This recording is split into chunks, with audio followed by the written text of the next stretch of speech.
देखु धामनगर रे सरकार कहते जे मध्यम धरणर बन्या कि वास्तव में यह एक हाई फ्लड सिचुएशन 3 दिन पानी 6 घंटा भितर पलि आसला। प्रशासनिक क्षेत्र में आमे साधारण लोक अनुभव करुछंती जे आमे पछरे किछि मात्रा रही जाइथिलु सुखिला खाद्य दबारे पानीय जल दबारे गो खाद्य पहुँचाइबारे तथापि आजिकार स्थिति जहाँ अच्छी केतेक अंचल पानी खसुची आउ केतेक अंचल पानी स्थिर अच्छी एवं जो तल अंचल सब रही से तल अंचल गुड़िकर पानी बढ़िबार लगी। तो तल अंचल जो पानीटा रुहे से जल्दी खसे ना।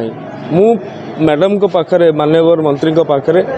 मोर अनुरोध रखिली वर्तमान स्थिति रे धामनगर रे जो भली भाव में मात्र 10टी बोट अच्छी से 10टी बोट किछि नुहे गोटे गोटे पंचायत को गोटे गोटे डेडिकेटेड बोट्र आवश्यकता अच्छे नहले आम सुखिला खाद्य पहुँचे पारू ना। एवं जो 37,000 फिगर से देखते जे आम 37,000 लोक को इभाकुएट करूँ पुनश्च पचारा बेलू कहीं सेल्टर गुड़ाक तो से लोक ना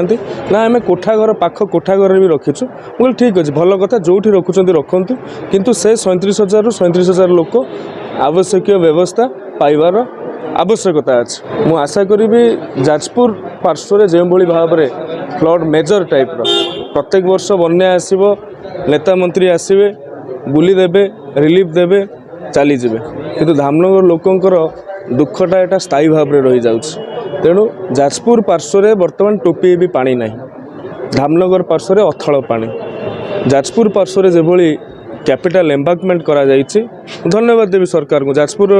डेवलपमेंट हो किंतु जाजपुर डेवलपमेंट करिया धामनगर विनाश न हो एतिक अनुरोध।